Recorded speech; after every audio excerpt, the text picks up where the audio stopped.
Dan huwa gvern li wieħed kollox lil kulħadd, però dik għandha kontradizzjonijiet kbar bħal meta twiegħed lill-kaċċaturi u lill-ambjentalisti fl-istess ħin. Huwa gvern li żgur m'għandux id-doni ta' trasparenza, huwa gvern ukoll li mhuwiex meritokratiku ħafna. This has been a great betrayal.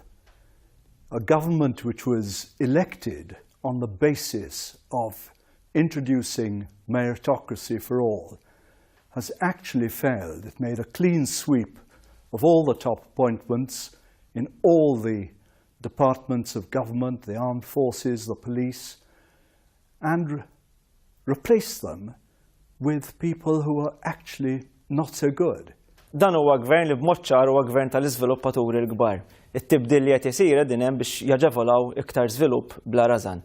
Jidher li l-kwalità tal-ħajja mhijiex priorità ta' dan il-gvern anke f'ixuż oħrajn bħal pereżempju tħaħen eċċessivi mill-karozzi. This is an absolute disaster area.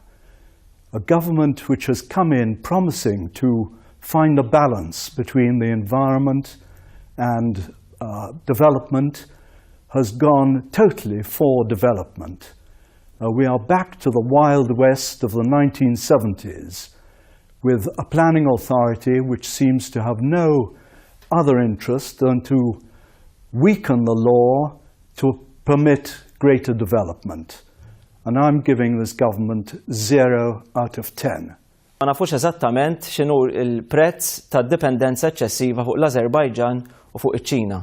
Jidher ukoll li l-pjanijiet tal-gvern fuq enerġija nadifa li hija l-enerġija tal-futur mhumiex ċari. We have not got the promised gas-powered station.